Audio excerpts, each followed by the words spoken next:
아침 목사에 오신 여러분들을 환영하고 축복합니다. 오늘은 그때 술관원이 되었더라라는 제목을 가지고 느헤미야 1장 1절부터 11절까지 말씀을 함께 살펴보았으면 좋겠습니다. 1절부터 3절까지 말씀을 같이 한번 보도록 하겠습니다. 하갈의 아들 느헤미야의 말이라. 아닥사스다 왕 제20년 기슬르월에 내가 수상궁에 있는데 내 형제들 가운데 하나인 하나니가 두어 사람과 함께 유다에서 내게 이르기로 내가 그 사로잡힘을 면하고 남아있는 유다와 예루살렘 사람들의 형편을 물은즉 그들이 내게 이르되 사로잡힘을 면하고 남아있는 자들이 그 지방 거기에서 큰 환난을 당하고 능욕을 받으며 예루살렘 성은 허물어지고 성문들은 불탔다 하는지라. 우리가 어저께까지 학개서에 대해 살펴봤습니다. 그런데 오늘부터는 느헤미야에 대해서 좀 살펴보길 원해요. 이 느헤미야는 어떤 시대의 인물이었냐면 우리가 계속해서 에스라, 그다음에 학개, 느헤미야 이런 순서를 살펴보고 있는데 이스라엘 백성들이 바벨론의 포로로 잡혀갑니다. 이 바벨론의 포로로 잡혀갔던 사람들이 세 번에 걸쳐서 귀환을 하게 돼요. 1차 귀환은 수룹바벨이 이끌어요. 그래서 이 수룹바벨이 이끌어서 제일 먼저 뭘 했냐면 돌아와서 성전을 짓게 됩니다. 그 다음에 2차 포로 귀환이 있어요. 그건 누가 이끌었냐면 에스라가 이끌었어요. 이 에스라는 학사예요. 그래서 에스라는 와서 뭘 했냐면 그 당시 유다 백성들이 예루살렘에 돌아왔는데 이방 민족과 함께 뭐예요? 어울려서 그들과 결혼을 하고 이방 문화를 받아들이고 이방신을 섬기고 있었어요. 그래서 에스라는 와서 하나님의 말씀을 가리키면서 신앙의 순수성을 회복시킵니다. 그런 다음에 3차로 포로 귀환이 이루어지는데 이때 이 3차 포로를 이끌었던 인물이 누구냐면 느헤미야예요. 느헤미야. 그래서 느헤미야는 돌아가서 뭘 하게 되냐면 성벽을 재건하게 됩니다. 그래서 오늘 본문에서 다루는 느헤미야는 3차 포로 귀환 때 있었던 일이다라고 생각하면 될 것 같아요. 그런데 이 느헤미야가 어디에 있었냐면 수산궁에 있었다라고 이야기를 합니다. 그 당시 이 근동아시아 지역은 누가 지배하고 있었냐면 페르시아라는 제국이 지배하고 있었어요. 그런데 이 페르시아에는 왕궁이 여러 군데 있었어요. 아마 워낙 큰 제국이다 보니까 왕궁을 여러 군데 이렇게 지어놓고 계절마다 그곳에 머물렀던 것 같아요. 그래서 이 수상궁은 뭐가 있냐면 왕궁이 있는 곳에 있었던 곳이에요. 그러니까 이 수상궁에 느헤미야가 있었다는 것은 뭐냐면 무엇을 의미하냐면 고위 관직에 있었음을 우리는 알 수가 있게 돼요. 특별히 뒤에서 배우지만 느헤미야는 뭐에 있었냐면 술관원을 맡고 있었어요. 여러분 술관원은 뭐냐면 임금에게 술을 올리는 사람이에요. 그런데 이 임금에게 술을 올리는 사람은 굉장히 중요합니다. 왜 그래요? 여러분 술 같은 경우에 독약 같은 걸 넣어서 언제든지 왕을 죽일 수 있잖아요. 그리고 고대 사회에서 그런 게 흔했고 그러니까 술관원은 정말 믿을 만한 사람에게 맡기는 거예요. 뿐만 아니라 술관원이라고 해서 술만 이렇게 하는 게 아니라 조정의 대소사를 다 논의하고 그러는 거겠죠. 그래서 술관원은 요즘 시대로 말하면 비서실장 정도 되는 거예요. 그만큼 우리가 느헤미야가 어떤 위치에 있는 걸 알 수 있어요. 높은 지위에 있는 걸 알 수가 있어요. 굉장히 많은 부와 명예를 누리고 있었음을 알 수가 있어요. 사실 느헤미야는 정통 페르시아 사람이 아니잖아요. 유대 사람이잖아요. 그럼에도 불구하고 페르시아에 가서 이 정도 지위에 올랐다면 개인의 능력도 굉장히 뛰어난 거겠죠. 인정을 받은 거니까. 그런데 이 수상궁에 있을 때 느헤미야가 하나의 소식을 듣게 됩니다. 그건 뭐냐면 유다에서 일어난 일에 대한 소식을 듣게 돼요. 느헤미야가 궁금했어요. 앞서 얘기했던 것처럼 그 전에 포로 귀환이 이루어졌잖아요. 이 포로 귀환을 했던 사람들이 잘 사나라고 이렇게 궁금을 했어요. 그랬더니 그의 형제들 가운데 한 명인 하나니가 그곳을 다녀왔어요. 그래서 보고하는 거예요. 내가 보니까 그곳에 뭐예요? 큰 환란이 있었고 그들이 그래서 능욕을 받았고 예루살렘 성은 무너졌고 성문들은 불탔다라고 이야기를 듣게 됩니다.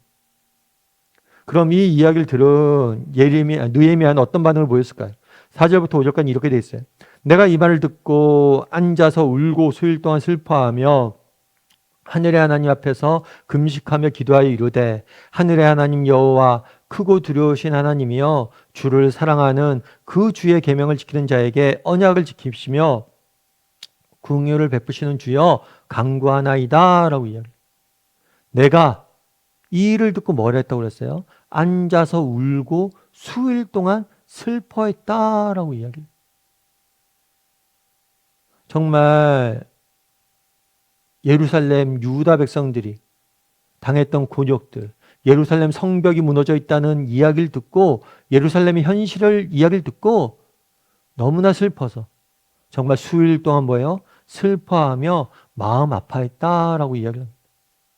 그런데 이렇게 슬픔에 빠져만 있지는 않았어요. 뭘 했어요? 이 문제를 가지고 하나님 앞에 나가서 기도하는 예레미야의 모습을 보게 됩니다. 그럼 오늘 이제 예레미야의 앞부분이에요. 근데 예레미야 앞부분인데 오늘 본문에서 우리가 알 수 있는 것은 무엇일까? 오늘 본문에서 우리가 알 수 있는 건 무엇일까? 무엇보다도 오늘 본문에서 알 수 있는 건 뭐냐면 정체성이에요. 정체성. 느헤미야는 그 당시에 술 관원을 맡고 있었습니다. 앞서 얘기했던 것처럼 그것은 매우 높은 지위였고 또 따라서 많은 부와 명예를 누리고 있었을 거예요. 그런데 느헤미야의 관심은 어디에 있었어요? 예루살렘 사람들에게 있었어요.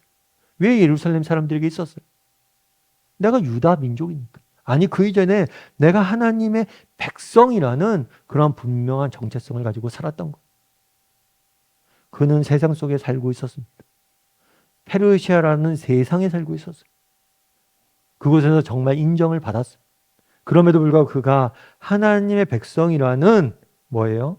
그런 분명한 정체성을 가지고 살고 있었고 또 그는 그렇기 때문에 뭐에 대해서 관심을 갖고 있었어요? 하나님 나라에 대해서 관심을 갖고 유다 백성들의 관심을 갖고 또 그들의 문제를 나의 문제로 가슴 아파하고 슬피 울며 기도하는 모습들을 보게 되는 거. 사실은 오늘 보면은 우리가 성경 본문을 보면 그런 거잖아요. 느헤미야라는 사람에 대해서 우리가 들었고 느헤미야라는 사람 대단하고 이 사람이 이렇게 눈물을 흘리며 기도했구나 이렇게 생각하기 쉬워요. 그런데 여러분 생각해 보세요. 여러분들이 느헤미야라고 생각해 보세요. 정말 내가 페르시아라는 대제국에 정말 고위 관직에 있어요. 그러면요 여러분 쉽게 잊기 쉽습니다. 뭐하러 내가 뭐 구차하게 수십 년 전에 망한 나라 그리고 수십 년 전에 망한 나라 백성이란 게 내게 뭐가 그렇게 중요해? 정말 내가 이렇게 누리고 있는데 내가 지금 가지고 있는 거 그런 것도 누리고 더 많이 누릴 수 있고 여기서 더 성공하기 위해서 노력을 하고 신경을 써야 되잖아요. 그런데 정말 세상 속에 살면서 그곳에서 너무나 성공했지만 여전히 뭘 하는 거예요? 하나님 나라에 대한 내가 하나님 나라의 백성이고 내가 하나님 나라의 백성으로서 이곳에서 살아야겠다라는 분명한 정체성을 가지고 살아가는 모습들을 보게 돼요.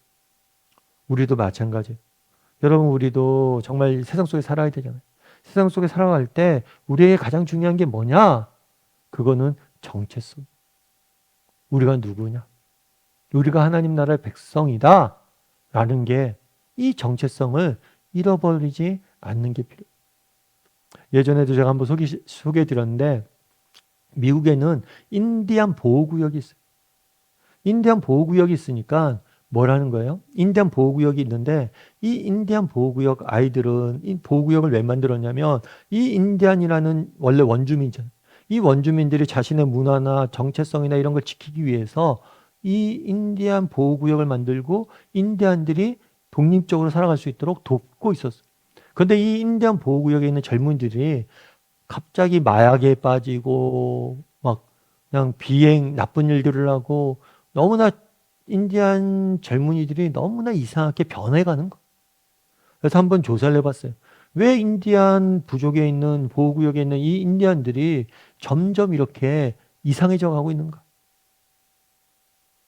그래서 조사를 해보니까 문제가 뭐였냐면 인디안들이 이렇게 되게 재밌는 게 뭐냐. 인디안 보호구역에 있는데 인디안 보호구역에 있지만 그 학교를 다녀야 되죠. 인디안들 원래 학교가 없었어요. 학교로는 서양인들이 만든 거죠. 백인들이 만든 거죠. 그래서 학교를 만들어서 인디안들이 오면 백인들의 사고방식과 백인들의 생활방식을 가르쳤어요. 그래서 학교에 가면 인디안처럼 행동하지 말라는 걸 배워요. 그런데 집에 가면 뭐예요? 너희들 왜 백인처럼 행동해? 인디안처럼 살아라 이렇게 배우게 돼요.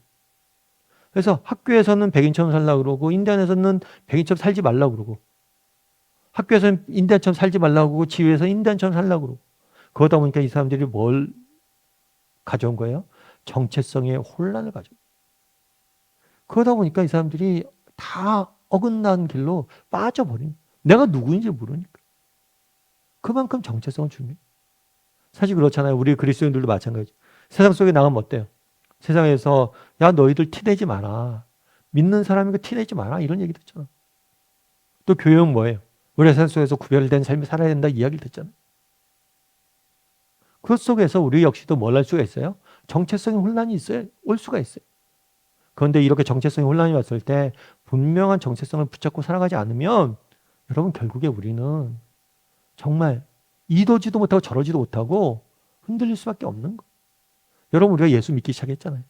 어차피 우리는 안 돼요 이제. 뭐가 안 돼요? 세상 사람처럼 살 수 없어요. 우리 예수 믿기 시작했는데 어떻게 돌아가겠어요? 그럴 바에야 정말 분명한 정체성을 갖고 살아야 돼요. 어떤 정체성이요? 우리 하나님의 백성이다.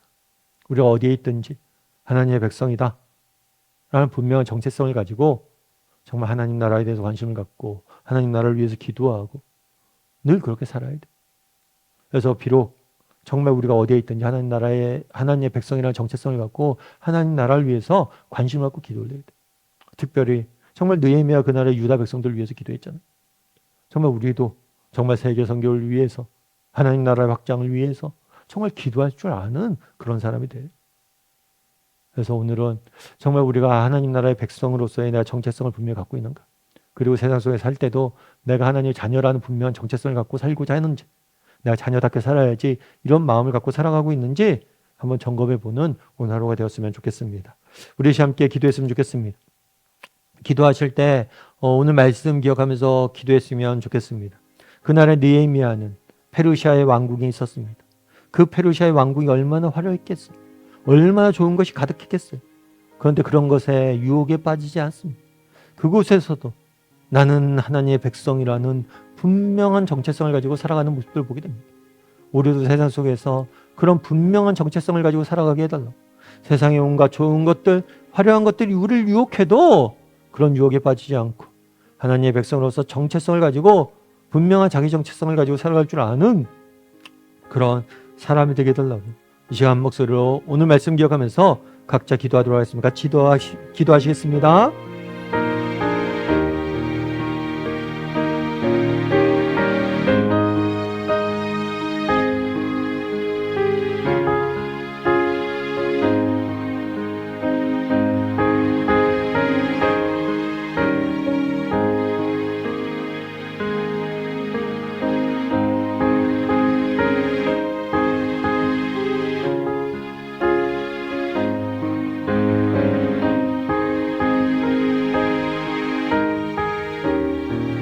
사랑의 하나님, 그날의 느헤미야가 페르시아 왕궁에서도 정말 하나님의 백성이란 분명한 자기 정체성을 잊지 않고 살아가는 모습들을 보게 됩니다.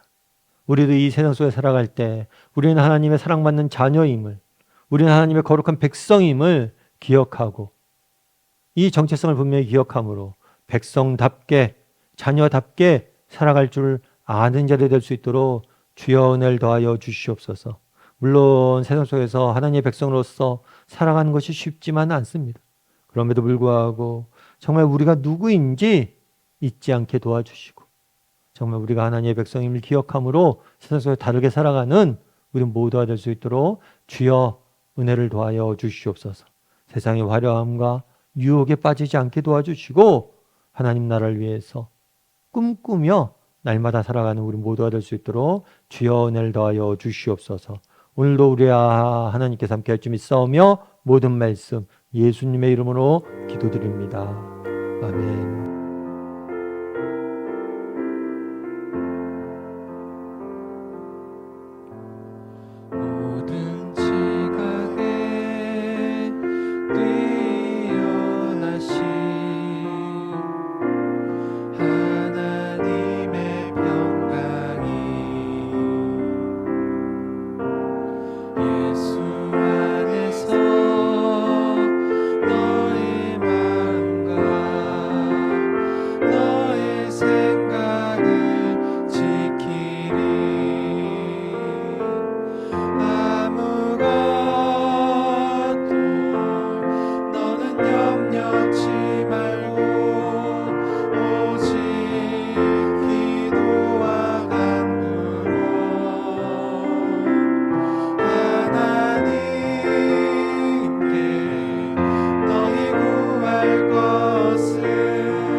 주신